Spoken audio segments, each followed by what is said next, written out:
Hi, Founder fans, Jason here, and today's founder is Job Shattuck.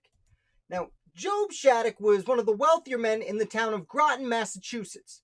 And when the American Revolutionary War broke out at Lexington and Concord, well, Job recruited a bunch of people from his town and led them out to battle. And he would serve for several years in the war, mostly helping fortify locations around the Northeast in case of a British attack. Now, I do want to pause and tell you this is not what Job Shattuck actually looked like. This is an approximation of what he looked like, but it's the closest we're ever going to see. So I threw it up there instead of having no image at all. Anyway, Job Shattuck, as I said, had served in the war and then returned home. And in late 1781, well, many of the men were already still at war.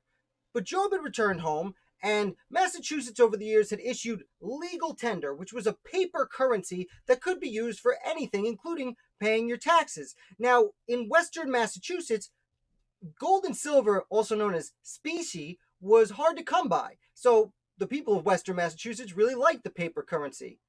Unfortunately, in late 1781, the state of Massachusetts passed a law that to pay your taxes, you had to pay in specie, like I said, gold or silver.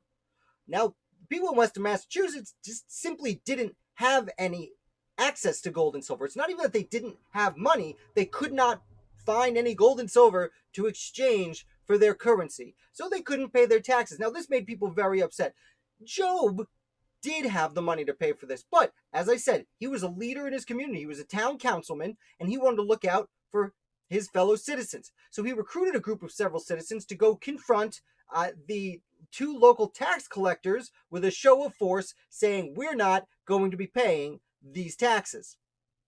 Now, he was arrested, as were several of the men he led, and all of them were either convicted or pled guilty to refusing to pay taxes. Luckily, they got basically a slap on the wrist. They all got a small fine, but their point was proven, and the leaders in Boston realized, okay, they literally could not pay their taxes. They had no gold and silver, so they got rid of the law. And then a few years go by, and all the rest of the soldiers, the veterans of the Revolutionary War, come back home. And, well, the leaders in Boston decide to try it again. Because if any of this sounded familiar to you, it's because it's essentially the same thing that happened 5 years later during Shays Rebellion. And Shays Rebellion is a little bit better known. And one of the leaders was Daniel Shays, but there were several leaders of Shays Rebellion, one of whom was Job Shattuck. And after this, after participating in Shays Rebellion, Job Shattuck was again arrested for rebelling against his state government. During his arrest, he was actually cut on his leg and almost lost his leg and was fortunate for it to be healed. He was also convicted of treason against the state of Massachusetts. Again, this is a time before the Constitution where your state was your government. So it was treason against the state of Massachusetts, and he was sentenced to death.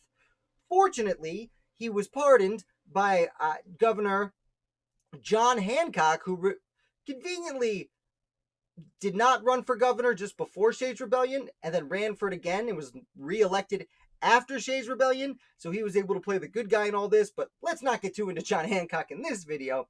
As for Job, like I said, he was released and returned to Groton, and he lived another 30 years as one of the leading citizens of the village. So I wanted to bring up Job Shattuck.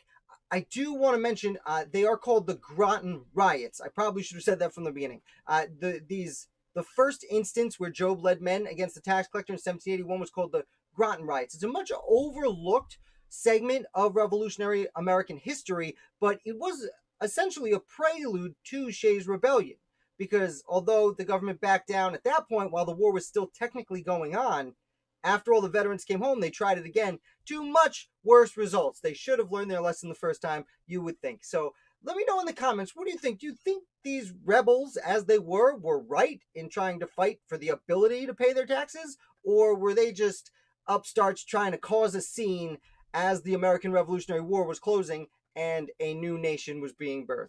So like I said, let me know in the comments while you're down there. Definitely hit like and make sure you subscribe. I put out videos about the American Revolution 5 days a week. Thank you so much for watching, and I'll be back with another founder tomorrow.